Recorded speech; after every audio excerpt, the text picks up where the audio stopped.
कि supreme court में देश की इतनी बड़ी संस्था काम कैसे करती है। सबसे पहले तो काफ़ी बोरिंग होता है, क्योंकि जिसने दामिनी या कोई और मूवी देखी होगी, तारीख पे तारीख चिल्लाए जा रहे हैं और लोग, तो उस प्रकार से बहस नहीं होती कि जज जो हमारे देश के बहुत ज़्यादा काम करते हैं।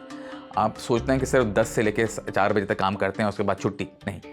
वो सुबह से लेकर, मैं खुद एक फैमिली से आता हूँ जहाँ मेरे पिताजी भी जज थे, chief justice of India BN कृपाल साहब। तो मैंने तो बचपन से देखा। वो 2002 में चीफ जस्टिस बने थे, लेकिन 79 में जज बने थे, जब मैं सिर्फ केवल 6 साल का था। आप 45 बरस के थे जब आपको जजशिप ऑफर हुई थी। What do you make of it? Why Narendra Modi government is not making me the जज ऑफ दिल्ली हाई कोर्ट? देखो, उन्होंने 2 कारण दिए हैं मुझे ना बनाने के लिए, जिसका जवाब सुप्रीम कोर्ट ने दे दिया है।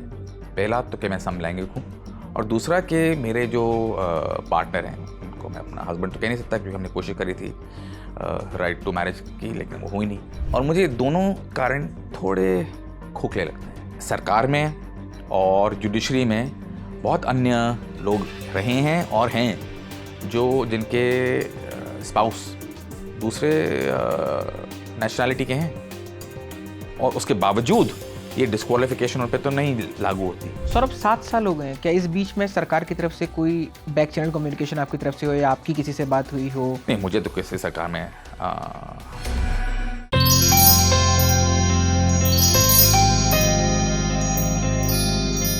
हम भारत के लोग भारत को एक संपूर्ण प्रभुत्व संपन्न समाजवादी पंथनिरपेक्ष लोकतंत्रात्मक गणराज्य बनाने के लिए तथा उसके समस्त नागरिकों को सामाजिक, आर्थिक और राजनीतिक न्याय, विचार, अभिव्यक्ति, विश्वास, धर्म और उपासना की स्वतंत्रता, प्रतिष्ठा और अवसर की समता प्राप्त करने के लिए तथा उन सब में व्यक्ति की गरिमा और राष्ट्र की एकता तथा अखंडता सुनिश्चित करने वाली बंधुता बढ़ाने के लिए दृढ़ संकल्पित होकर अपनी संविधान सभा में आज तारीख 26 नवंबर 1949 मिति मार्गशीर्ष शुक्ल सप्तमी संवत 2006 विक्रमी को एतद द्वारा इस संविधान को अंगीकृत, अधिनियमित और आत्मार्पित करते हैं।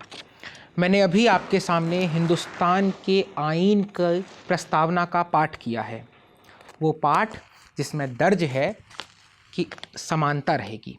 लेकिन समानता है क्या? इस अवधारणा के पीछे असमानता के बीज क्या हैं? इक्वलिटी कोड जो हमारे संविधान ने निर्मित किया 3 बरस की बहस के बाद हमारे पुरखों ने, हमारे पुरखिनों ने, उसमें क्या दर्ज है? और क्या भारत में जाति, लिंग, धर्म, वर्ग के आधार पर जिस तरह का डिस्क्रिमिनेशन होता है, जो लोगों को फेस करना पड़ता है, उसकी क्या बानगी और उसके लिए क्या कोर्स करेक्टिव मेजर्स हो सकते हैं? नमस्ते, मेरा नाम दीपक है, किताबवाला में आपका स्वागत है। आज किताबवाला में हम इन्हीं सब सवालों के जवाब तो टटोलने की कोशिश करेंगे, लेकिन उससे पहले इन सवालों को थोड़ा और खुरचेंगे कि इन खुरचनी के पीछे इस सवालों का जेनेसिस क्या है, ये सवाल कहाँ से आ रहे हैं और ये सवाल क्यों बन रहे हैं। ये सवाल जो हमारे पास आए एक किताब के बहाने, किताब जिसका नाम है who is equal the equality code of the constitution, इसे पेंगुइन ने छापा है और 699 इसकी कीमत है हार्ड बाउंड में। अगर इसके पेपर बैक एडिशन आएगा तो मुझे उम्मीद है कि ये सस्ती होगी। सौरभ कृपाल साहब ने इसको लिखा है।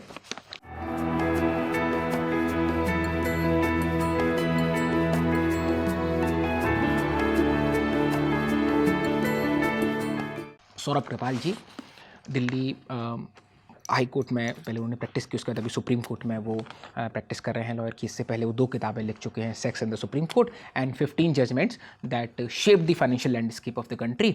ये इनकी तीसरी किताब है। इस किताब में 7 अध्यायों के माध्यम से समानता के अधिकार पर एक अच्छी चर्चा प्रस्तुत करने की कोशिश की गई है, और सेक्सुअलिटी के बारे में और क्यूअर राइट्स के बारे में भी एक अलग से विस्तृत चैप्टर है। स्वागत है सौरभ जी आपका। धन्यवाद मुझे बुलाने के लिए। थैंक यू दीपक। कैसा रहा आज का दिन आपका? क्या कोर्ट में आज आर्गुमेंट्स वगैरह थे? How was the day? हाँ, वो कोर्ट में तो रहते ही हैं, जाके धक्के खाते हैं सुबह सुबह, लेकिन क्या करें, किताब लिखने का तो कभी कभी मौका मिलता है, आपसे बात करने का कभी कभी मौका मिलता है, लेकिन हमारा डेली वर्क है।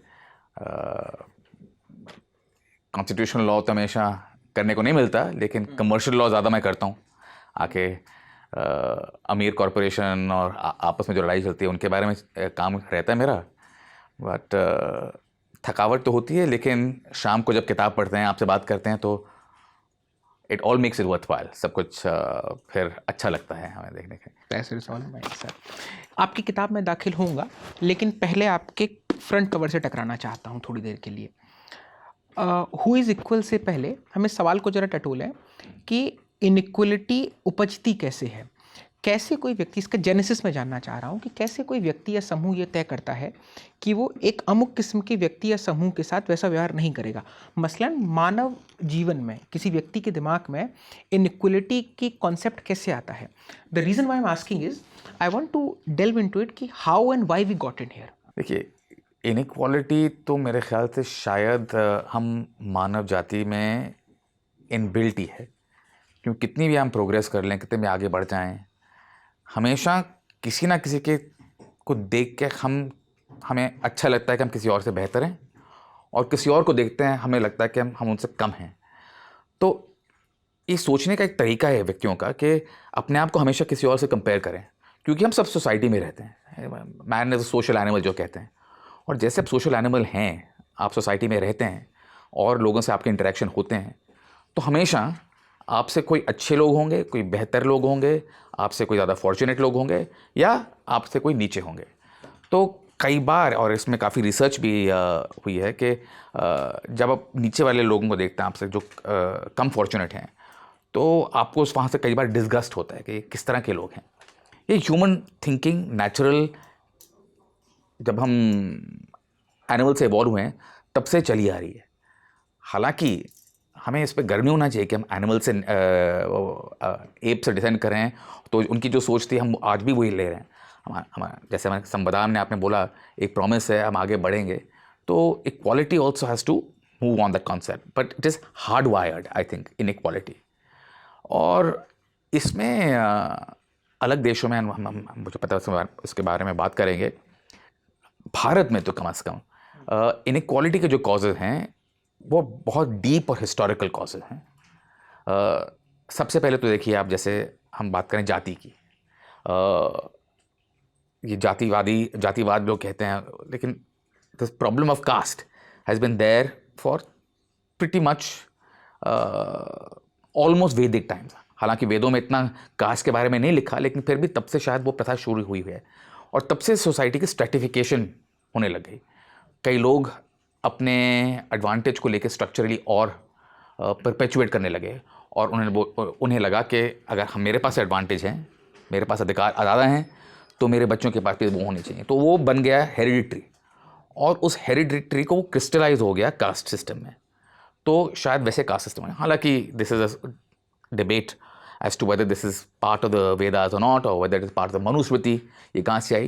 लेकिन बात यह है कि कम से कम कॉन्स्टिट्यूशनल ईरा में, अगर आप पिछले 50 या 100 साल की बात करें, और जहाँ की नॉलेज मुझे 100 साल की है, मैं I can't claim to know greater history than that, it is because of maybe the acceptance of Manu and use of that by the British colonial masters, कि उन्होंने एक मनुस्मृति ली, उसमें स्ट्रैटिफिकेशन थी 4 वर्णों की, उसको लेके वो आगे चले, और वो लोगों के जहन में भी बैठ गया फिर कि हमारी ऐसी स्ट्रक्चर इनइक्वालिटी है। तो वह जाति पे, औरतों के खिलाफ जो इनइक्वालिटी है वो तो अब जानी मानी है ही। हम अगर आप कंट्रोवर्शियल हो, लेकिन हमारा ओपन सीक्रेट है, ओपन सीक्रेट, और कंट्रोवर्शियल हमारा हिंदू धर्म जो है, अगर हमारे शास्त्र पढ़े पुराने, कोई कितना भी कह ले, देखो कितने लिबरल हैं, क्या है, नहीं, औरतों को कभी इक्वल सोचा ही नहीं गया। और ये तकरीबन विश्व के सारे रिलीजन्स में है, लेकिन हिंदू धर्म में तो खास करके है। जो हमारी सती प्रथा थी, जो डाउरी, ये सब ऑप्रेसिव पेट्रियार्कल स्ट्रक्चर्स हमेशा से रहे हैं। तो इनइक्वालिटी वहाँ से आई। रिलीजन की जो है वो तो एक अलग से ही डेवलपमेंट, जो जब मुस्लिम इन्वेजन हुआ भारत में, जैसे पहले I suppose one has to go back in terms of invasion, the Aryan invasion, but that is a different matter. Contested theory भी है उसकी, कंटेस्टेड थ्योरी भी है, तो हम क्यों पढ़ें उसमें। हालांकि काफ़ी किताब लिखी, you must have read Early Indians by Tony Joseph. हाँ बिल्कुल, टोनी जोसेफ। तो अब तो मेरे ख्याल से डीएनए एविडेंस काफ़ी अच्छा आ गया है कि इन्वेजन आर्यंस की थी, भले जो भी हो। अगर अब जब मुस्लिम इन्वेजन हुई तब the Muslims were dominant, and उसके मेरे ख्याल से बाद में जब हिंदू मेजॉरिटी आई, और जो आज भी दिख रहा है, 100 साल पहले भी दिख रहा था, पार्टीशन के टाइम 1950 में भी दिखा कि देयर वाज अ सेंस कि it is our turn now of in religion. तो देयर वाज अ फियर कि उसकी डिस्क्रिमिनेशन शुरू हो जाएगी, उसकी इनइक्वालिटी उसके कारण आई कि आपने हज़ारों साल हम पे राज किया है, अब हमारी बारी आई है, तो अब हम आपको दिखाएंगे कि हु इज़ ऑन टॉप। तो दैट इज़ अ फियर और परसेप्शन ऑफ पोटेंशियल इनइक्वालिटी। आपको लगता है कि अब मेरी बारी है। So these are the causes of inequality. अलग प्रकार के जो इनइक्वालिटी हैं उसके अलग अलग कारण होते हैं, मुझे ऐसा लगता है। That is why the inequality comes, but fundamentally it is inability या टू एम्पथाइज। आप सोच नहीं सकते कि अन्य व्यक्ति पे क्या गुजर रही है, उनका जीवन कैसा है। जो अमीर वर्ग का आदमी हो, जो अपर कास्ट आदमी हो, जो हिंदू धर्म का आदमी हो, उसे आज समझ में ही नहीं होगा कि एक दलित, एक औरत, एक मुसलमान किसी छोटे से शहर में कैसे जी रहा होगा। और जब तक आपको उस बात का जहन में आपके उतरेगा नहीं, आपको कोई एक्सपीरियंस नहीं होगा, उसका आइडिया नहीं होगा, आप इनइक्वालिटी को समझ नहीं पाएंगे। तो उसमें एक एम्पैथी की भी आवश्यकता है, जो हमारे देश में कई बार थोड़ी कम दिखती है मुझे। आपने इनइक्वालिटी पर खूब तफसील से अलग अलग वर्गों का उदाहरण लेकर के बताया, रिलीजियस माइनॉरिटीज़ की आपने बात करी। हाँ। और बिल्कुल ठीक बात है, सती प्रथा अगर कुछ एक एक्सेप्शनल एग्जांपल छोड़ दें, वो भी इंडिविजुअल्स के, जैसे उपाला की बात हो सकती है, या वो महिलाएं जिन्होंने हिंदू धर्म में एक नई अलग जगाई, नई तरह की चेतना पैदा करी। उसके अलावा बहुत ही हमारे पास स्ट्रक्चरली बहुत कम एग्जाम्पल्स हैं। मैं यहीं पर आपकी किताब के अभी तक दाखिल होता हूँ। इक्वलिटी के बारे में थोड़ा समय बताएं कि ये समानता क्या है, इसकी अवधारणा क्या है, इसकी कानूनन, इसकी दर्शन के आधार पर इसकी क्या परिभाषा है। थोड़ा सा इस कॉन्सेप्ट को हमारे लिए क्लियर करें, थोड़ा सा डेवलप करें। हाँ, देखो, इक्वालिटी का जो अर्थ है वो different things for different people. क्योंकि सबसे पहले आप पूछेंगे तो इक्वालिटी ऑफ व्हाट। मेरा जो पहला चैप्टर है किताब में, it is about that, equality of what. जो समानता है वो विभिन्न प्रकारों की अलग अलग समानताएं होती हैं। तो अगर आप सोचें, जैसे मैंने आपको दिया फॉर्मल और सब्सटेंटिव इनइक्वालिटी क्या है, उसकी बात कर सकते हैं। फॉर्मल इक्वालिटी वो होगी, आप बोलें कि ये दो व्यक्ति हैं, दोनों इम्तिहान ले रहे हैं, एक शायद दलित हो, एक शायद अपर कास्ट हो, दोनों सामान्य हैं, दोनों इंसान हैं, तो उनको उतनी ही अपॉर्चुनिटी मिलनी चाहिए एग्ज़ाम लिखने की। उनको अगर किसी को 2 घंटे मिल रहे हैं एग्ज़ाम लिखने के लिए, तो किसी और को भी 2 घंटे मिलने चाहिए। वो एक प्रकार की इक्वालिटी होगी, समानता होगी। लेकिन वो सच में असल में इक्वालिटी नहीं है, क्योंकि जो दलित है, या शायद कोई ऐसे गवर्नमेंट स्कूल में गया हो जिसको वहाँ प्रॉपर एजुकेशन ना मिली हो, आप सोचें कि वो भी वही एग्ज़ाम लिखे जो कोई और व्यक्ति जिसको ट्यूशन मिली हो, जो अमीर ख़ानदान से आता हो। अगर इम्तिहान हो रहा है अंग्रेज़ी में हो रहा हो और किसी और स्कूल के बच्चे को अंग्रेज़ी ना आती हो, हमारे देश में काफ़ी कॉमन है ये, तो क्या वो समानता होगी? अगर हम लोगों की असमानता को देखकर उसको इग्नोर करके उस पर समानता फेंक रहे हैं, तो वो समानता नहीं होगी। लेकिन मेरे ख्याल से आपका सवाल और भी थोड़ा डीप है कि समानता का असल में अर्थ क्या है। आई सपोज़ एक प्रकार से अगर आप संविधान के आधार पर विश्लेषण देखें, तो ये है कि कोई 2 व्यक्ति जिनमें और कोई अंतर नहीं हो, उन्हें एक ही प्रकार से सरकार की नज़र में देखा जाए। तो इसमें यह भी है कि अगर कोई अंतर ना हो, वो मैंने आपको सब्सटेंटिव इनइक्वालिटी के बारे में बताया। सो that is what I mean, I suppose, by what equality means. लेकिन जैसे बहुत वो क्लीशे सी लाइन है कि every individual is unique individual. तो उसमें भी बहुत तरह के डिफरेंसेस हो सकते हैं। जैसे अगर उसको नैरो डाउन अपन करते जाएं, जैसे अभी दोपहर में जब मैं रोटी खा रहा था और मेरे साथी सोम से हमारी बात हो रही थी, तो वो यही कह रहे थे कि क्या इनइक्वालिटी फिर वो तभी होगी जब वो नेगेटिव सेंस में जाए। मान लीजिए एक बहुत पॉजिटिव सेंस की भी इनइक्वालिटी होती है, जैसे कोई किसी को अपना दोस्त बनाता है, किसी को दोस्त नहीं बनाता है ना, वो किसी और से प्रेम करता है, किसी से नहीं करता है। तो क्या हम जब नेगेटिव सेंस में जा रहे हैं, उसको हम चॉइसेस कह रहे हैं, तो इनइक्वालिटी को थोड़ा सा और फिर इक्वलिटी के रेस्पेक्ट में, कि क्या जब वो नेगेटिव कॉनोटेशन में होगा, जब वो नकारात्मक डिसअपॉइंटिंग होगा, तभी वो इक्वलिटी बनेगी, या इगलिटरियनिज्म और इनइक्वालिटी के बीच में कहाँ मिडिल ग्राउंड खोजेंगे? देखिए, इंटरेस्टिंग थॉट, बिकॉज इक्वालिटी और इनइक्वालिटी दोनों, I think, 2 sides to a coin. Inequality होगी नॉन डिस्क्रिमिनेशन। अगर आप इक्वालिटी की बात करें तो ये सरकार पे ऑब्लिगेशन है कि हर जने को इक्वली ट्रीट करें। जैसे आप हर जने को एक जितने गवर्नमेंट बेनिफिट्स हैं, हर जने को रिस्पॉन्सिबिलिटी सरकार की ऊपर उठाएं कि हर जने को मौका मिले इक्वल बनने का। जो इनइक्वालिटी होती है that is the absence of equality. जब आप किसी को, हालांकि वो बिल्कुल एक जैसे हों, आप उनको डिस्क्रिमिनेट करें उनके बीच में, so that is a sense of equality. लेकिन the effects of inequality are only felt when you are discriminated against. हाँ, जो I think that is possibly the most fundamental fact of human life. आप तभी equality को की तरफ आपका ध्यान जाएगा जब आपको इक्वली ट्रीट ना करा जाए। दैट इज़, नहीं तो आपकी ज़िंदगी चल रही है अच्छी वाली, आपको इक्वालिटी की फीलिंग, इनइक्वालिटी की फीलिंग आएगी नहीं। आपको इक्वालिटी की फीलिंग नहीं आती, आपको इनइक्वालिटी की फीलिंग आती है। जब आपको हर जना इक्वल ट्रीट कर रहा है, आपकी ज़िंदगी तो अच्छी चल ही रही है, आप क्यों चाहेंगे कुछ बदले? आपके पास पावर है, आपके पास पूरा जहान है। जैसे ही आपको लगा कि हाँ मैं जी रहा हूँ लेकिन someone is treating me badly, unequally, कि why is that person getting more and without any reasoning, कोई कारण नहीं उसका, एक्सप्लेनेशन नहीं है, तो कोई कारण नहीं। आपको कोई आके बिना बात के आपकी जैसे तनख्वाह है, अगर आपको पता चले कि आपके कॉलीग को आपसे 10,000 ज़्यादा मिल रही है, तो आप सोचेंगे मैंने क्या किया, तो आपका जी नहीं करेगा वहाँ काम करने का, और करोगे तो आप दुखी होगे। तो इंसान में desire for equality is hard wired, कि हाँ मुझे भी उतना ही मिलना चाहिए उस काम के लिए जितना किसी और को मिलता है। तो जैसे ही आपके सरकार इज़ टिपिकली आर्टिकल 14, वो आपके खिलाफ डिस्क्रिमिनेशन करेगी, तो आपको लगेगा कि मैंने क्या किया, मेरे में क्या खराबी है, मेरे में क्या गलती है। आप अपने आप को थोड़ा कम सोचने लगेंगे, या सोचेंगे कि this is not a just country, this is not a fair country.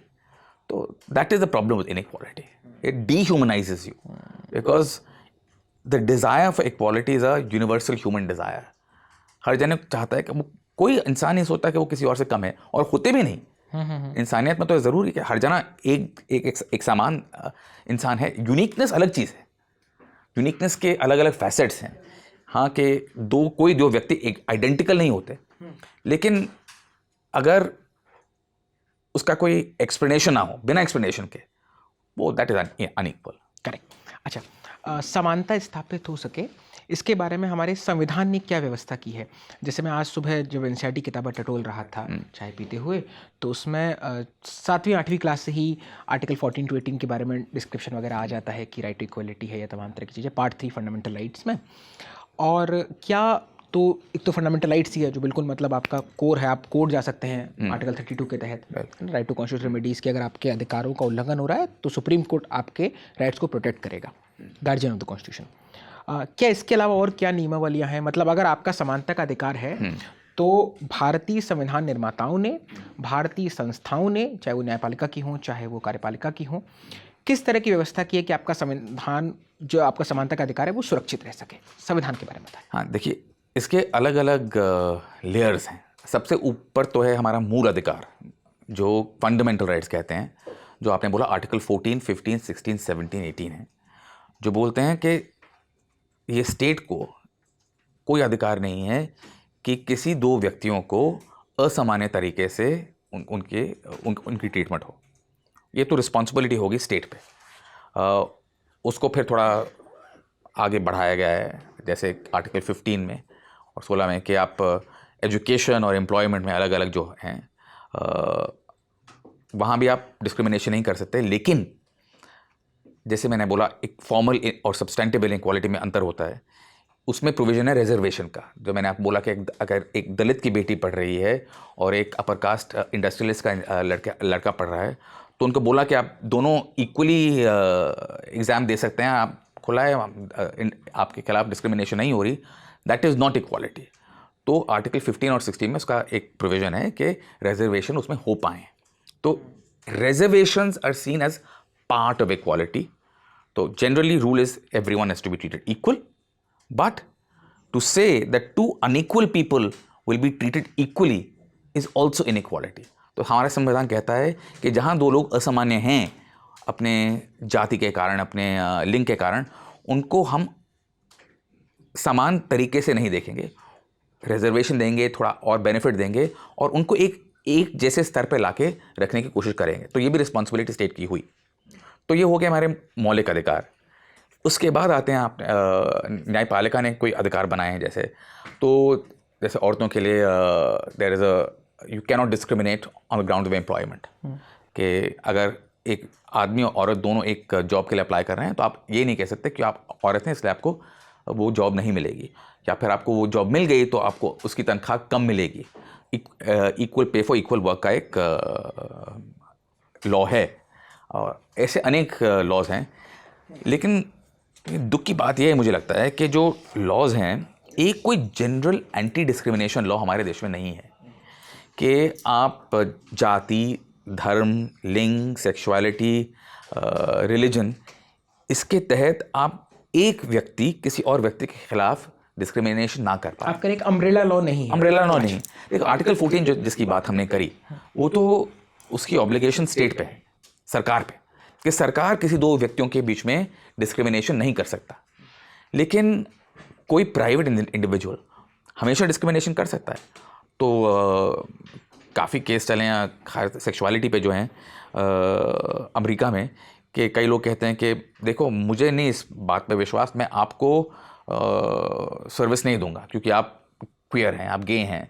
कोई कह सकता है हमारे देश में कि ये हमारा एक रेस्टोरेंट है, यहाँ हम औरतों को नहीं आने देंगे, हम सिर्फ आदमियों को आने देंगे। या फिर कोई और रेस्टोरेंट खुल सकता है जिसके कारण कह सकते हैं कि आप दलितों को नहीं आने देंगे। दलितों के लिए एक लॉ बन चुका है, SC/ST, एक प्रिवेंशन ऑफ एट्रोसिटीज एक्ट है, लेकिन उससे पहले प्रिवेंशन ऑफ अनटचेबिलिटी एक्ट भी है, जो हमारे संविधान में आर्टिकल 17 के तहत बना है। लेकिन कम से कम बाकी जो हैं, जो लिंग और सेक्सुअलिटी और रिलीजन पे, उसमें कोई प्राइवेट सिटीजन एक और प्राइवेट सिटीजन के खिलाफ डिस्क्रिमिनेशन कर सकता है, ऐसी कोई रोक नहीं है। मैं कह सकता हूँ कि मैं आपको गाड़ी नहीं बेचूंगा या आपको यहाँ नहीं आने दूंगा, दुकान पे नहीं आने दूंगा क्योंकि आप मुसलमान हैं। ऐसा कोई लॉ नहीं है जो रोकता है किसी को रोक नहीं सके। अगर मैं सिनेमा खोलूँ अपना कोई और बोलूँ यहाँ कोई मुसलमान अलाउड नहीं है, तो ऐसा क्योंकि आपकी प्राइवेट प्रॉपर्टी है, तो मैं कहता हूँ नहीं आता। तो इस तरह का इस को रोकने का हमारे पास कोई लॉ नहीं है। And that is I think a failure of parliament. पिछले 75 सालों में उनको ऐसा नहीं लगा कि हम ऐसा कोई लॉ लाएं। हालांकि बाकी देशों में ऐसे लॉज हैं जो सरकार के स्तर पर भी देखते हैं, एक इंस्टीट्यूशन के तौर पर, और एक इंडिविजुअल के तौर पर भी देखते हैं कि अगर वो कोई भेदभाव कर रहे हैं, वो कोई ऐसा काम कर रहे हैं जो जस्ट नहीं है। तो दीपक जी, जैसे आप सोचिए, हम अपनी ज़िंदगी जीते हैं, सारे टाइम तो हमारी इंटरेक्शन सरकार से नहीं होती। आमतौर पर हमारी इंटरेक्शन तो बाकी प्राइवेट सिटीजन्स के हाथ ही होती है। तो अगर हम बोलें कि हाँ देखो हम कितने अच्छे देश में रहते हैं, आर्टिकल 14 है, यहाँ कोई डिस्क्रिमिनेशन नहीं कर सकता, लेकिन अगर रोज़ आपके खिलाफ कोई प्राइवेट सिटीजन डिस्क्रिमिनेशन कर रहा हो, तो ये तो कोई ज़्यादा अच्छी ज़िंदगी या कोई अच्छा देश ना हुआ। तो I think that is why हमें एक बहुत ज़रूरत है एक एंटी डिस्क्रिमिनेशन लॉ की, जो प्राइवेट सिटीजन पर भी अप्लाई करे। क्या इसकी जैसे फंडामेंटल राइट्स की हमने बात करी, उसके पार्ट 4 में ही आता है डायरेक्टिव प्रिंसिपल स्टेट पॉलिसी, है ना, नीति निर्देशक तत्व, वो ठीक बात कि इन्फोर्सेबल नहीं है। क्या उनमें भी कोई व्यवस्था है कि राइट टू इक्वलिटी को लेकर के या समानता के अधिकार को लेकर के, वहाँ पर भी कोई दिशा निर्देश तरह की चीज़ है हमारे संविधान में? नहीं, आपने ठीक कहा कि आर्टिकल 14 डायरेक्टली इन्फोर्सेबल नहीं है, लेकिन जिस प्रकार से हमारे अदालतों ने उसको इंटरप्रिटेशन दी है कि जो आपके डायरेक्टिव प्रिंसिपल्स हैं वो आपके मूल अधिकार, फंडामेंटल राइट्स को एक शेप देते हैं। हाँ, तो डायरेक्टली इन्फोर्सेबल शायद ना हो, लेकिन इंटरप्रिटेशन के द्वारा वो डायरेक्टिव प्रिंसिपल्स भी हमारे फंडामेंटल राइट्स में आ चुके हैं। खास करके जैसे आपने बोला कि एक फंडामेंटल राइट्स में ऑब्लिगेशन है कि आदमी और औरतों में कोई अंतर ना हो। We should strive to make a society where men and women are equal. हाँ, तो हमारे डायरेक्टिव प्रिंसिपल्स में आर्टिकल 39B और C भी है, जहाँ कहते हैं कि the resources of a community must be use for the common good, कि ऐसी हमारी कोई आर्थिक व्यवस्था ना बने जहाँ जो सारी पूंजी है केवल कुछ हाथों में चले जाए। वो इनइक्वालिटी के खिलाफ जाता है कॉन्सेप्ट। तो वो जो सोच है डायरेक्टिव प्रिंसिपल्स में, वो हमारे मूल अधिकारों में भी पहुँच गई। उसको अल्टीमेटली जो डायरेक्टिव प्रिंसिपल्स हैं, that is a responsibility of the state. They may not be enforceable directly by the courts, they not justiciable ऐसे कहते हैं। आप अदालतों में जाके ये नहीं कह सकते देखिए ये डायरेक्टिव प्रिंसिपल लिखा है आप ये करिए, लेकिन ये ऑब्लिगेशन तो है ही स्टेट की कि आप उस डायरेक्टिव प्रिंसिपल को आप सरकार की नीतियाँ ऐसे बनाएं कि जो डायरेक्टिव प्रिंसिपल में लिखा गया है वो अधेयर हो। जैसे ऐसा concentration of wealth in a few, वो नहीं हो सकता, वो नहीं होना चाहिए, लेकिन होता है, हम देखते हैं। तो एक डायरेक्टिव प्रिंसिपल में और फंडामेंटल राइट्स में भी थोड़ा टेंशन रहता है कभी कभी कि कैसे करा जाए, और हमारे देश की अदालतों ने 75 सालों में उसको अलग अलग प्रकार से देखा है। आपने टेंशन की बात की, और हमने अभी संविधान में जो नियमावलियां हैं, जितने हमारे पास प्रोविज़न मौजूद हैं, उस पर हमने तफसील से बात करी कि, और मेरा अब उद्देश्य ये है समझने का आपसे कि आप थोड़ा सा ये हमारे सामने बताएं कि ये जो यात्रा है संविधान में, आज़ादी से पहले, 47 से पहले, या आज़ादी के बाद, या संविधान निर्माण की प्रक्रिया में, किस तरह की बहस मुबाहिसे, महफिलें हो रही थी, मजलिसें सज रही थी, जिसमें ये तय हो रहा था कि जो समानता का अधिकार है उसका ये वाला फैसेट हम रखेंगे, ये वाला पॉइंट हम छोड़ेंगे, इनको इस तरह से इंक्लूड करेंगे, ऐसा होगा तो। और कौन लोग थे जो विरोध में भी आ रहे थे? क्या उस वक्त बहस किस तरह चली थी? रॉ जो डिबेट थी वो क्या थी सर? हम कैसे आज यहाँ तक पहुँच पाए? देखिए, कई बार हमने डॉक्टर अम्बेडकर का नाम तो सुना है, वो आर्किटेक्ट ऑफ द कॉन्स्टिट्यूशन तो ही हैं, लेकिन ये लड़ाई उनसे पहले, बहुत पहले हो चुकी है, शुरू हुई थी। और जैसे हमने बोला, इसके अलग अलग पहलू हैं। अगर आप जेंडर का देखें, आप रिलीजन का देखें, और कास्ट का देखें, लेकिन सबसे ज़्यादा जो असमानता भारत में थी वो थी आर्थिक असमानता, इकोनॉमिक इनइक्वालिटी। और इंटरेस्टिंगली उस पर संविधान में हमारा कुछ ज़्यादा मूल अधिकारों में कोई मेंशन नहीं है। वो डायरेक्टिव प्रिंसिपल्स में हैं, लेकिन हमारे मूल अधिकारों में नहीं है। उसके उल्टी बात यह है कि हमारे राइट टू प्रॉपर्टी थी 1950 में, आर्टिकल 19 और आर्टिकल 31 हमारे राइट टू प्रॉपर्टी दिया करता था, जो आपको लगेगा कि वो तो इकोनॉमिक इनइक्वालिटी का हिस्सा है। तो शॉर्टली आई थिंक 1952 में मेरे ख्याल से इसको अंडू करना शुरू किया गया, इकोनॉमिक राइट टू प्रॉपर्टी को। लेकिन आप बाकी बात करें, अगर आप देखें राइट से ऑफ रिलीजन, तो आप शायद पूना पैक्ट के बारे में जानते होंगे, जो 1932 यरवड़ा जेल, गांधी अनशन पे हैं, अम्बेडकर जा रहे हैं, बहस हो रही है। हाँ, क्या कमाल की डिबेट है। बिल्कुल बिल्कुल। तो तब तय हुआ था कि जो रिजर्वेशन होंगे, कोटा होंगे, वो रिलीजन के बेस पे होंगे, लेकिन कास्ट के बेस पे नहीं होंगे, जाति के बेस पे नहीं होंगे। जो और आज तक का जो आरक्षण का स्ट्रक्चर है वो 1932 के ही जो नहीं, वो थोड़ा पलट गया। अगर आप देखें तो तब रिलीजियस रिजर्वेशन थे, हाँ, रिलीजियस रिजर्वेशन थे, कास्ट बेस्ड रिजर्वेशन नहीं हुए। और उसी बात पे वो पूरी की पूरी बहस हो रही है जब वो राउंड टेबल कॉन्फ्रेंसेस हो रही हैं। बिल्कुल।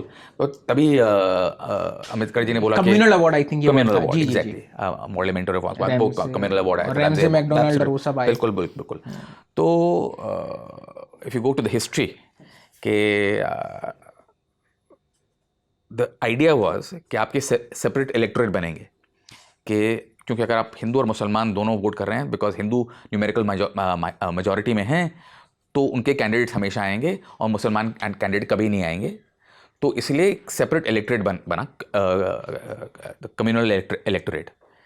लेकिन और फिर रिजर्वेशंस यानी कि उसमें थी रिलीजन के आधार पे। जब बात आई कि एक सेपरेट इलेक्टोरेट जाति के हिसाब पे भी बने, वहाँ यरवाड़ा जेल में आप जानते हैं वो पूना कोर्ट हुए, वहाँ तय हुआ कि नहीं, सेपरेट इलेक्टोरेट जाति के आधार पे नहीं होंगे, क्योंकि इससे देश बिखर जाएगा। ये गांधी जी का ये मानना था कि अगर आप जाति के आधार पे अलग अलग इलेक्टोरेट करेंगे, रिजर्वेशन करेंगे, वो देश बिखर जाएगा। तो ये तब नहीं था 1932 में। और जो गवर्नमेंट ऑफ इंडिया एक्ट आया 1935, उसमें भी रिजर्वेशन, अगर कहें कम्युनल इलेक्टोरेट, रिलीजन के बेस पे था। लेकिन जब संविधान की बात आई, तब आपको याद होगा कि पार्टीशन की बहुत रॉ राइट्स चल रहे थे, लड़ाइयाँ चल रही थी। There was a division and distrust between Hindus and Muslims. और तब मेरे ख्याल से कॉन्स्टिट्यूशन मेकर्स को लगा कि अगर हम अब सेपरेट इलेक्टोरेट की बात करते हैं और मुस्लिम रिजर्वेशन की बात करते हैं फॉर सीट्स, तो इस पे और आतंक फैल सकता है और लड़ाइयाँ हो सकती हैं। तो तब उन्होंने डिसाइड किया कि हम समानता पता नहीं कैसे लाएंगे, लेकिन रिजर्वेशन के थ्रू रिलीजन के बेसिस पे नहीं ला पाएंगे। कास्ट का तब तक थोड़ा बदल चुका था, वो इकोनॉमिक एम्पावरमेंट हो चुकी थी दलितों की, तब I think there was also then the need politically कि आप उनको रिजर्वेशंस दें। तो that is how the politics of the day decided how the caste and the religious interplay would change in our constitution.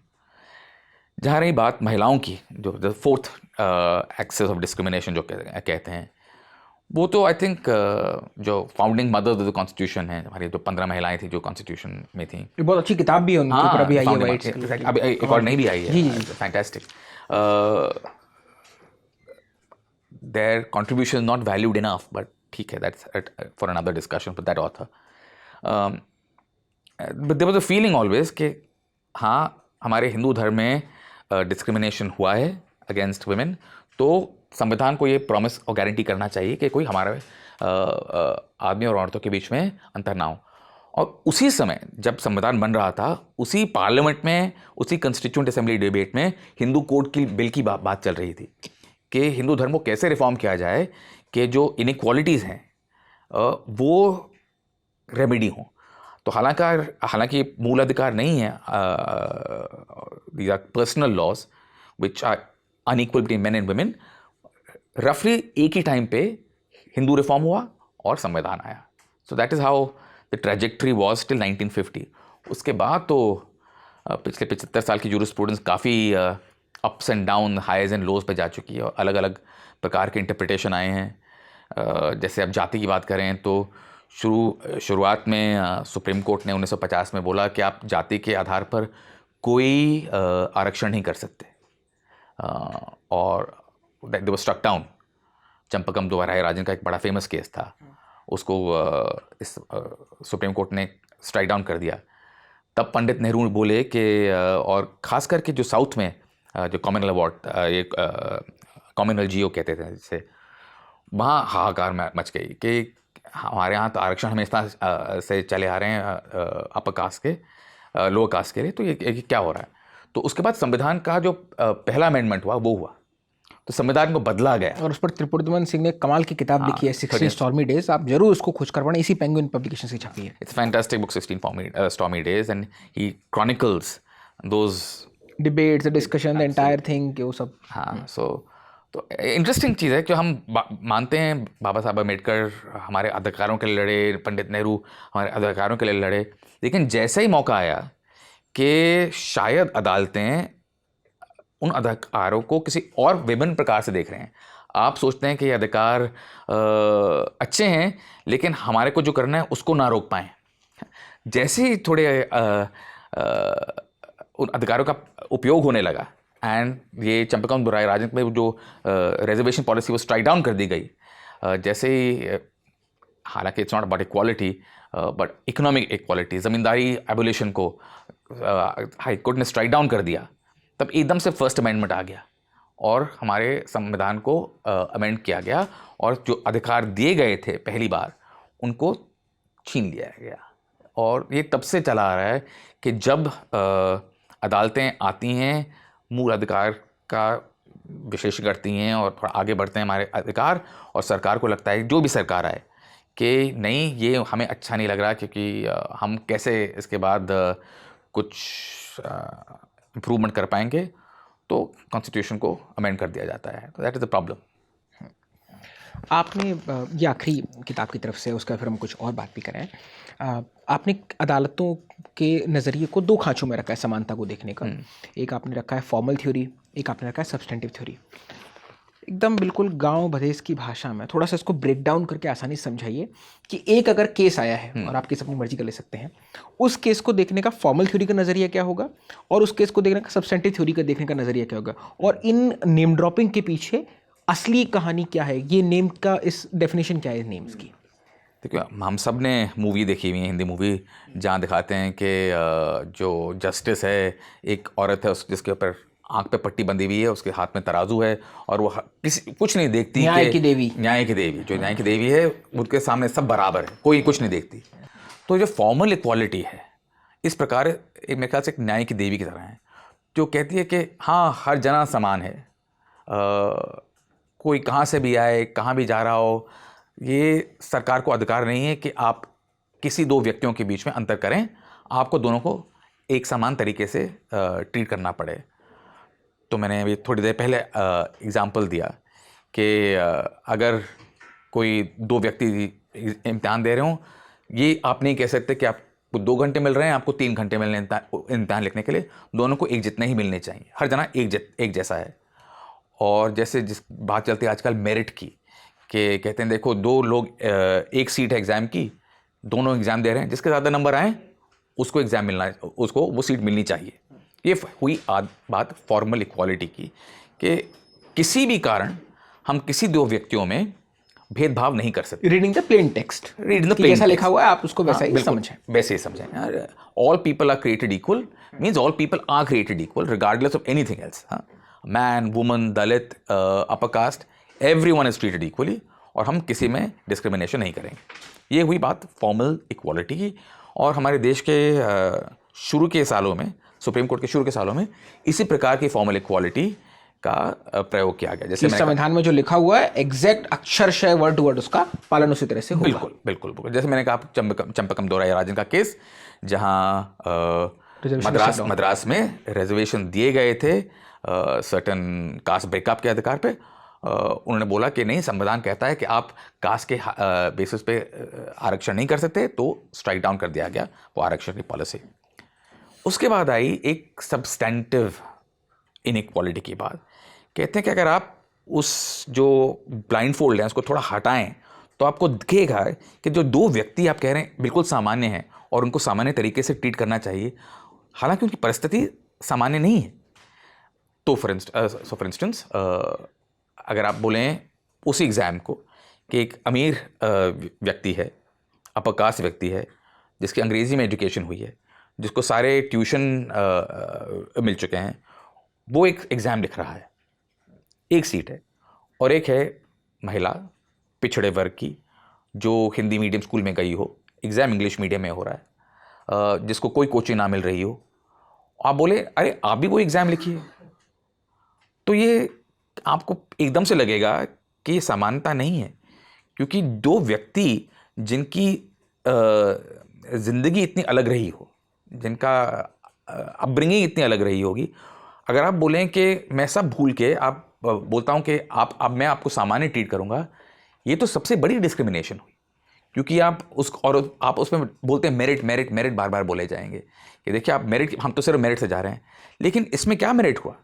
क्योंकि वो जो लड़की है, बेटी है दलित की, वो तो ना पढ़ पाए ना कुछ, तो expecting her to actually compete with someone else is unjust. जैसे जेएनयू में एडमिशन के लिए क्वार्टाइल होते हैं कि अगर आप गांव देहात से आ रहे हैं जहां पर बिजली नहीं पहुंची है, पानी नहीं पहुंचा, आपको बेसिक एमिनिटीज़ के लिए भी फाइट करना पड़ रहा है, उनको थोड़े अतिरिक्त मार्क्स दिए जाते हैं।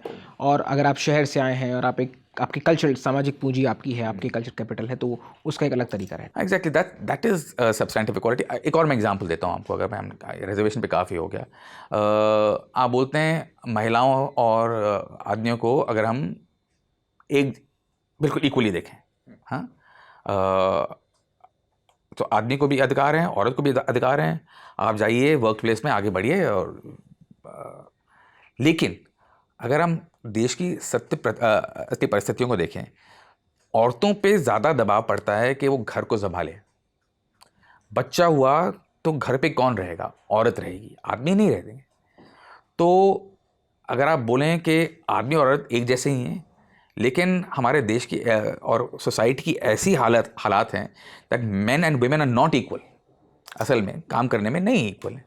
और आप बोले नहीं तो जो प्रमोशन है, तो अब आप देखिए, आपने काम, आपका बच्चा हुआ था, 3 साल आपने काम नहीं किया, तो प्रमोशन तो किसी और को मिलेगी, आदमी को मिलेगी, वो 3 साल उसने काम किया। तो दैट्स फॉर्मल इक्वालिटी।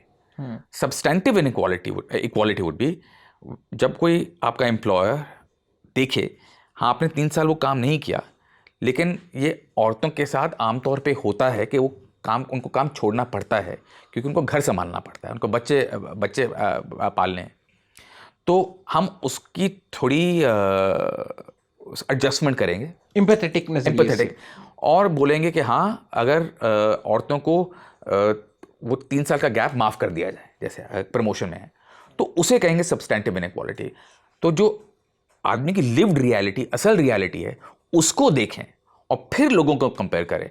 जब जब जैसे 2 लोग रेस लड़ रहे हों 100 मीटर का, और एक अपाहिज हो और एक तंदुरुस्त इंसान हो, आप दोनों बोलें कि आप 100 मीटर भागो एक ही ट्रैक पे, दैट इज़ फॉर्मल इक्वालिटी। लेकिन अगर आप बोलें कि आप अपाहिज हैं तो आपको हम 50 मीटर थोड़ा आगे पहुंचा देते हैं, हाँ, क्योंकि या फिर कितने इक्विवेलेंट कास्ट में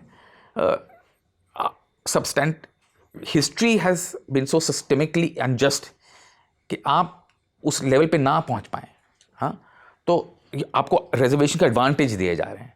तो coming back to this metaphor of the race, तो when you put that disabled person, the physically challenged person 50 metres ahead, उसे कहते हैं फॉर्मल इक्वालिटी। कि जो आपके एडवांटेज हैं, जो एबल बॉडीड पर्सन है, उसको निगेट करके, या फिर आपके जो डिसएडवांटेज हैं, जो अपाहिज है, उसको देके, उसको अकाउंट करके फिर आप आगे बढ़िए, दौड़िए, उसे कहते हैं सब्सटेंटिव इक्वालिटी। वैसे ये इक्वालिटी का, यानी समानता का, और इगैलिटेरियन का, इक्विटेबिलिटी का, ये बहस बहुत ही नेवर एंडिंग बहस है कि क्योंकि सब्जेक्टिव बहुत है एक तो, और उसमें फिर एक किस्म की वॉटरबॉटरी भी है जो बार बार रहती थी कि साहब इनके लिए गए तो इनके लिए क्यों नहीं, इनके लिए। जैसे गोया कि अगर जंगल में आग लगी उसकी बात करने से आप साफ पानी की बात नहीं कर सकते। तो अलग अलग विषय हो सकता है आइडेंटिकली। बहरहाल सर, मेरी पैदाइश से 10 साल पहले आपने सुप्रीम कोर्ट में प्रैक्टिस शुरू कर दी थी जजशिप की। तो एज ए लॉयर आपका जो पूरा कार्यकाल रहा है उसके बारे में थोड़ा समझना है। हमारे लिए थोड़ा सा ओपेक है ना, उसको थोड़ा समझना भी, क्योंकि आजकल तो चलिए वो कोविड के दिनों के बाद से कुछ हमें स्निपेट्स मिल जाते हैं, खूब वायरल भी होते हैं कि आज कोर्ट में सीजीआई ने लगाई फटकार, आज ये हुआ कोर्ट में, है ना, आज लॉयर भिड़ गए, इनको बाहर निकाल दिया। लेकिन कोर्ट में काम कैसे होता है, हमें थोड़ा सा हमारे बहराइच, भरतपुर, गोंडा, प्रतापगढ़ के किसी आम दर्शक को समझना हो जो अपनी दुकान पर बैठे हैं, है ना, मेडिकल का काम देख रहे हैं या फर्टिलाइज़र काम देख रहे हैं, उनको अगर समझना हो कि सुप्रीम कोर्ट में देश की इतनी बड़ी संस्था काम कैसे करती है, तो थोड़ा आराम से ब्रेक डाउन करके बताएं, बिल्कुल टिप टू बॉटम एकदम। हाँ, सबसे पहले तो काफ़ी बोरिंग होता है, क्योंकि जिसने दामिनी या कोई और मूवी देखी होगी, तारीख पे तारीख चिल्लाए जा रहे हैं और लोग, सनी देओल का वो चिर पर चिर डायलॉग, बिल्कुल स्ट्राइक आ जाएगी वरना पक्का लगवा देता मैं जी। तो उस प्रकार से बहस नहीं होती हमारे कोर्ट में। आमतौर पे मैं बात करूंगा सुप्रीम कोर्ट की और हाई कोर्ट की, क्योंकि जो ट्रायल कोर्ट हैं उसकी शायद मुझे इतनी जानकारी हो भी ना, क्योंकि मैंने ज़्यादा ट्रायल कोर्ट पे जाके इतनी मैंने बहस करी नहीं है। हाई कोर्ट और सुप्रीम कोर्ट की मुझे ज़्यादा आदत है। तो वहाँ जो खंडपालिका बैठती है आमतौर पे 2 या ज़्यादा की बैठती है सुप्रीम कोर्ट में, हाई कोर्ट में 1 या 2 जज, और जो डिस्कशन होती है काफ़ी सिविल रहती है। पक्ष और प्रतिपक्ष दोनों को समय मिलता है अपनी बहस करने का। कई बार लगता है कि लोग खूब बैठ के चिल्ला रहे हैं, लेकिन जज को पता है कि कौन किसकी बारी कब आएगी बोलने की। और वो भी होता है क्या, ऑब्जेक्शन माय लॉर्ड, ऐसा कुछ नहीं होता। अच्छा, कि मेरे काबिल मुवक्किल यहाँ पर जो कभी कभी हो सकता है। लेकिन आमतौर पे क्या होता है कि पहले एक साइड बहस करती है, जब उन्होंने अपना पॉइंट बना लिया होता है वो ख़त्म कर देते हैं, जज साहब सवाल पूछते हैं उनसे, तब दूसरी साइड जवाब देती है। और जज कभी भी इंटरफेयर कर सकते हैं ना, जज तो कभी भी इंटरफेयर कर सकते हैं। और वही बढ़ाई हमारी लीगल सिस्टम की, क्योंकि अगर जज को इंटरफेयर ना करना है, सिर्फ सुनना है, तो आप लिख के दे दीजिए अपने जो आर्गुमेंट्स हैं। लेकिन जज भी समझने का प्रयत्न करता है कि ये बहस हो रही है, इसमें पॉइंट क्या कोई डाउट है, तो एकदम जज पूछते हैं सवाल। और कई बार मेरे ख्याल से ये प्रॉब्लम आती है कि जब जज सवाल पूछते हैं तो अपने समझ के लिए पूछते हैं कि अगर आपने इस पॉइंट पे बहस करी है तो उसका नतीजा क्या होगा, उसके बाद की कॉन्सिक्वेंसेस क्या होंगे। क्योंकि जो जज लिखेगा जजमेंट, वो सिर्फ उस केस के लिए नहीं लिखेगा, वो बाकी सारी हर जगह अप्लाई करेगा। तो उसको रिस्पॉन्सिबिलिटी है कि जो, और सुप्रीम कोर्ट का तो जजमेंट कहीं भी कोर्ट हो सकता है, देश की किसी भी अदालत में। बिल्कुल। तो जब लिखते हैं जजमेंट तो जज काफ़ी सोच समझ के धैर्य से लिखते हैं। तो इसलिए सवाल उस टाइम उठाए जाते हैं कि अगर आप वकील साहब आपने बोला तो उसका तो इम्प्लीकेशन ये होगा, या फिर अगर आप ये हुआ तो उसके बाद, तो इस प्रकार की जो वाद विवाद रहता है जजों और वकीलों के बीच में भी, तो कई बार जो हमारी मीडिया है तो उस वाद विवाद को ऐसे बता देती है कि जो जज ने तो ये डिसाइड कर ही लिया या आज कोर्ट में ये हुआ, तो वो एक simply a discussion that happens in court, उसका कोई मायने नहीं रखता, क्योंकि वो सिर्फ जज सवाल इसलिए पूछता है कि वो समझ पाए कि क्या आगे मुझे करना चाहिए। तो उस बहस करने के बाद दूसरा व्यक्ति नहीं है, और कई बार अब समय बदल रहा है तो जजों को भी शायद लगता होगा कि अब पूरा देश देख रहा है कि मैं क्या कह रहा हूँ, पता नहीं, I don't know, maybe that is going on in some जजेस mind, that your posturing maybe, I don't know, but आमतौर पे ये नहीं होता। आमतौर पे सवाल पूछे जाते हैं फॉर क्लैरिटी, एंड फिर दूसरी साइड जवाब देती है, और जो जब दूसरी साइड अपनी बहस करती है तो फिर पहली साइड पे वापस आता है। हाँ, ऐसा नहीं कहूँगा कि सब लोग चुपचाप करके एक वकील दूसरी साइड को सुनते रहते हैं। कई बार हमें लगता है कि दूसरी साइड बहस कर रही है, कुछ गलत बोल रही है, कुछ झूठ बोल रही है, या फिर रॉन्ग प्रॉपोजिशन बोल रही है, तब हम जज की परमिशन से खड़े होकर कुछ बोल सकते हैं। ये आपस में लड़ाई इस तरह नहीं चलती। एक बार जब बहस शुरू हो जाए, बहस शुरू होने से पहले तो जब रूल्स तय हो रहे हों कैसे क्या होगा, तब थोड़ी आपस में। क्या हर केस के रूल्स अलग अलग होते हैं? नहीं, वो जैसे कोई बहुत लंबा केस हो तो जज बोलेंगे कि देखो ये 10 दिन चलेगा केस, मैं 4 दिन आपको सुनूंगा, 3 दिन उसको सुनूंगा, तो इस प्रकार के जो ये अलग अलग रहता है। लेकिन पिटिशनर, उसके बाद दूसरी साइड, और फिर वापस पिटिशनर, आप बहस करेंगे, ये हमेशा से ही रहता है, और जब एक ही रहता है, और जो जज सवाल पूछेगा वो हमेशा वो एक ही रहता है। लेकिन कौन सा केस कितना समय चलेगा वो बदलता रहता है। अच्छा, और सर ये जो हम सुनते हैं कि आज अदालत का दरवाज़ा रात को खटखटाया गया और 12 बजे अदालत का गेट खुला है ना, और हम ये सुनते हैं कि आज संडे को भी कोर्ट बैठ रही है, या जजेस अपने घर में कई बार कोर्ट लगाते हैं, तो ये सब कब होता है? इसकी क्या परिस्थिति है? ये किन केसेस में रहा है? जैसे आप तो वहाँ पे लगातार उस इंस्टीट्यूशन में जुड़े हुए हैं, कौन से केसेस आपको याद है जब ऐसा हुआ हो?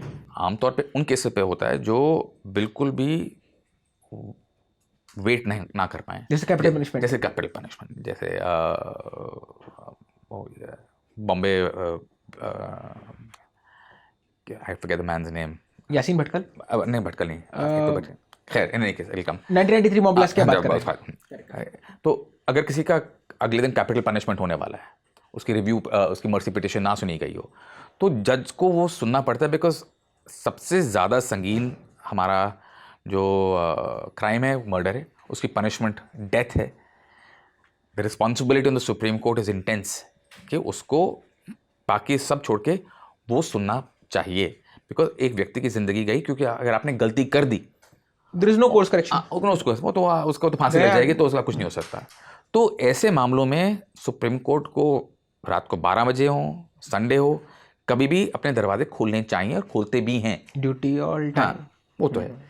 लेकिन सवाल तब खड़े होते हैं जब ऐसे केस ना आए और कोई अन्य केस आए, तो एक पर्टिकुलर केस में दरवाजे क्यों खुल गए और एक और केस में दरवाजे क्यों ना खुले, इसमें कई बार डिबेट होता है कोर्टों में, और इसमें मेरे ख्याल से it is incumbent on the Supreme Court to explain कि कई केस ज़्यादा ज़रूरी केस हुए और कई नहीं।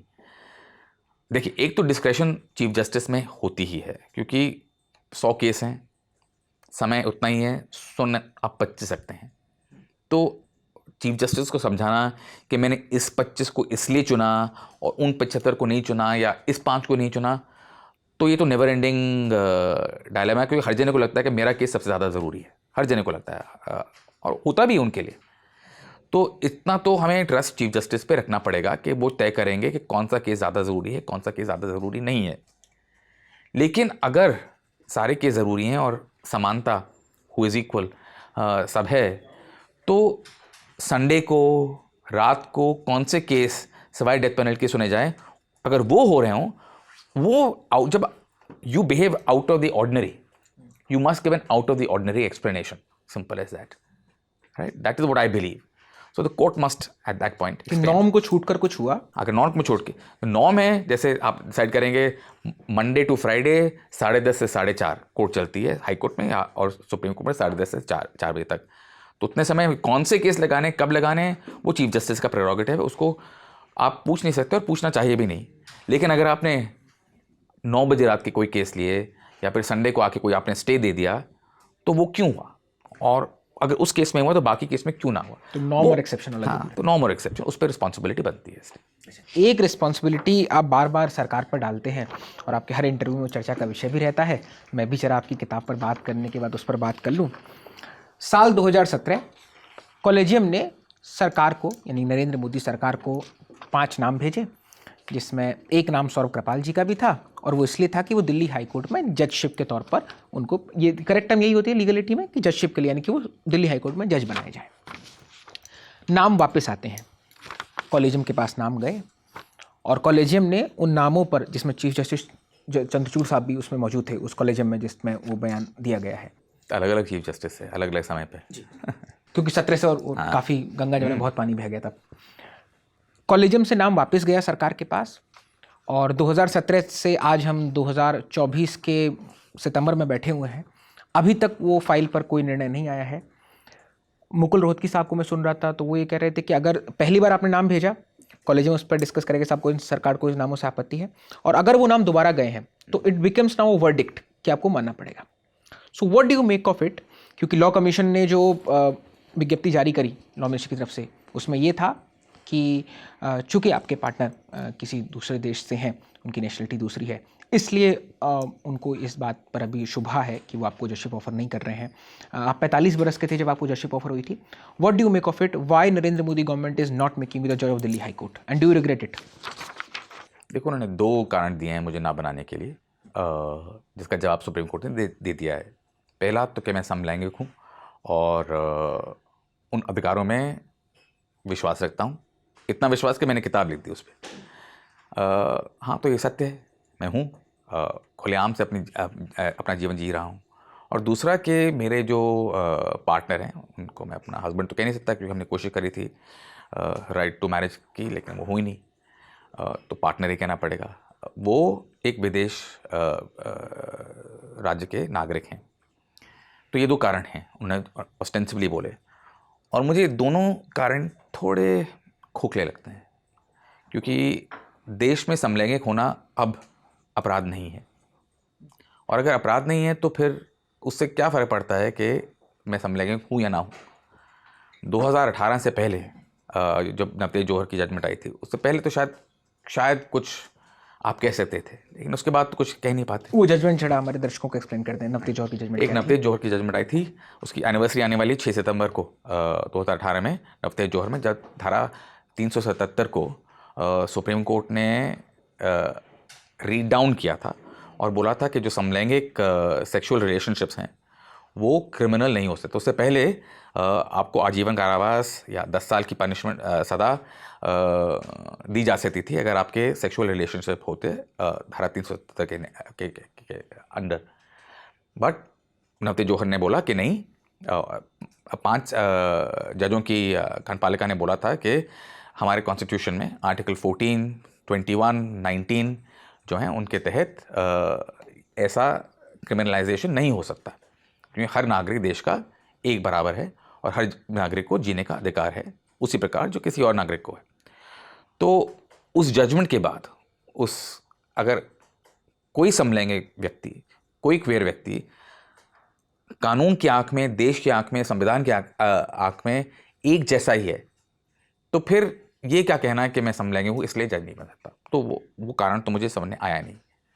दूसरा कि मेरा पार्टनर विदेशी हैं, वो भी थोड़ा समझ से बाहर ही है, क्योंकि पहली बात तो अगर मौका मिले वो भारतीय बन जाएं अगर हमारी शादी हो पाए, लेकिन हमारी शादी गैर कानूनी है, वो हो नहीं पाएगा। दूसरा, सरकार में और जुडिशरी में बहुत अन्य लोग रहे हैं और हैं जिनके स्पाउस दूसरे नेशनैलिटी के हैं, और उसके बावजूद ये डिस्क्वालिफिकेशन उन पर तो नहीं लागू होती। तो ये सिर्फ किसी समलैंगिक व्यक्ति पे क्यों होती है, किसी गे व्यक्ति पे क्यों होती है? ये हाउ दिस इक्वालिटी कि some rules apply to me, some rules don't apply to me. I see the face and I decide the rule. So I think both these reasons are specious. Saurabh, 7 साल हो गए हैं, क्या इस बीच में सरकार की तरफ से कोई बैक चैनल कम्युनिकेशन आपकी तरफ से हो, या आपकी किसी से बात हुई हो, या कोई अटॉर्नी जनरल या किसी ने आपसे कम्युनिकेट किया हो कि देखिए ये कारण है, जो आप बताना चाहें दर्शकों को? नहीं, मुझे तो किसी सरकार में कभी रीच आउट नहीं किया। आपने कोशिश की? मैं क्यों करूं? क्योंकि अगर आप न्यायाधीश बनेंगे तो आप जजमेंट देंगे सरकार और किसी प्राइवेट सिटीजन के खिलाफ, तो ये तो ठीक, स्टेट वर्सेस अदर, कोई भी, तो ये तो ठीक बात नहीं कि आप बनने के आप बहुत ऐसे इच्छुक रहें कि जिसके खिलाफ आपको कल निर्णय देने पड़े उन्हीं से जाके बात करें। I would not like to start my judicial career kowtowing to the people against whom I'm supposed to rule. So मुझे नहीं सही लगता कि मैं उन लोगों से जाके मांगूं कुछ, क्योंकि हमारा जो कानून है वो सुप्रीम कोर्ट को राइट देता है कि आपने डिसाइड करेंगे कौन बनेगा जज, कौन नहीं बनेगा। ये बैकडोर चैनल, बैकडोर डायलॉग ना तो किसी संविधान के पार्ट हैं, ना ही मेरी मोरालिटी का पार्ट है, और इंस्टीट्यूशन को भी कोरोजन देते ही हैं। बिल्कुल वीकन करता है। बिल्कुल लगता है कि कोई डील हो रही है, तो I don't want to be part of this, I am not part of this, I am sure the court is not a part of it also. तो I would not, as I said, like to start my judicial career if I have to by pleading my case और asking for something. If I ask for something, it is my rights as a citizen, that's all. अच्छा, if वाला सवाल है, क्या अब अगर आपको offer होती है 7 साल बाद, क्या अब आप एक्सेप्ट करना चाहेंगे, और अगर क्यों, अगर आप चाहें तो? देखिए, मैंने कभी विड्रॉ तो किया नहीं है और नाम तो मेरा वहाँ गया हुआ है, गले पे फंदा बैठ के चले जा रहे हैं। तो मैंने जब एक्सेप्ट किया था ऑफ़र, इसलिए किया था कि मुझे लगता था कि ये समाज सेवा है, कि जज जो हमारे देश के बहुत ज़्यादा काम करते हैं। आप सोचते हैं कि सिर्फ 10 से लेकर 4 बजे तक काम करते हैं, उसके बाद छुट्टी नहीं, वो सुबह से लेकर, मैं खुद एक फैमिली से आता हूँ जहाँ मेरे पिताजी भी जज थे, chief justice of India BN कृपाल साहब, और मई 2002 से नवंबर 2002 तक वो चीफ जस्टिस ऑफ इंडिया रहे थे। हाँ, तो मैंने तो बचपन से देखा, वो 2002 में चीफ जस्टिस बने थे, लेकिन 79 में जज बने थे, जब मैं सिर्फ केवल 6 साल का था। तो मैंने तब से देखा है कि जज कितना काम करते हैं। तो ये कोई आसान काम नहीं होता, लेकिन it's a God given responsibility. हाँ, आपको देश की सेवा करने का ऐसा मौका मिलता है जहाँ आपको कोई इनजस्टिस दिख रहा है, आपको अधिकार है आप जाएं वहाँ और अपना हाथ डालें किसी भी गरीब माँ के सर पे, किसी भूखे बच्चे के, और आप इतना कुछ कर सकते हैं कि रिस्पॉन्सिबिलिटी है कि जब ऑफ़र मिले आप हाँ करें, और ये पब्लिक सर्विस है। प्लस मैंने सोचा कि मैं समलैंगिक समुदाय से हूँ, तो जो क्वेयर कम्युनिटी से हूँ, तो एक रोल मॉडल बनेगा बाकी क्वेयर लोगों के लिए, जो नौजवान लोग हैं, जो बच्चे हैं स्कूल में, उन्हें लगे कि हम अकेले नहीं हैं और मुझ में कोई ख़राबी नहीं है। अगर देश का एक न्यायाधीश समलैंगिक हो सकता है, तो शायद मैं इतना कोई पागल नहीं हूँ जितना लोग समाज मुझे बोल रहा है, क्योंकि हमारे समाज में अभी भी काफ़ी डिस्क्रिमिनेशन है। तो इसलिए मैंने तब सोचा था, और वो कारण 7 साल से लेके आज तक बदले नहीं। हाँ, मेरी उम्र बढ़ गई है, शायद 7-8 साल, शायद लगती ना हो। You're 45 in 2017, right? 45, नाम 52। हाँ, 52। You really don't look like 52. देखा। जी। तो अगर वो परिस्थितियाँ नहीं बदली, देश की परिस्थिति नहीं बदली, समाज सेवा की जो मेरी चाह है वो नहीं बदली, तो मैं अपना नाम क्यों वापस लूँ? मैं तो नहीं लूँगा। अगर सरकार को नहीं बनाना, वो सरकार की सोच है। अधिकार तो नहीं कहूँगा कि अधिकार तो नहीं है, हमारे संविधान के जो जजमेंट आई है उसके खिलाफ ही है, लेकिन जो है सो है।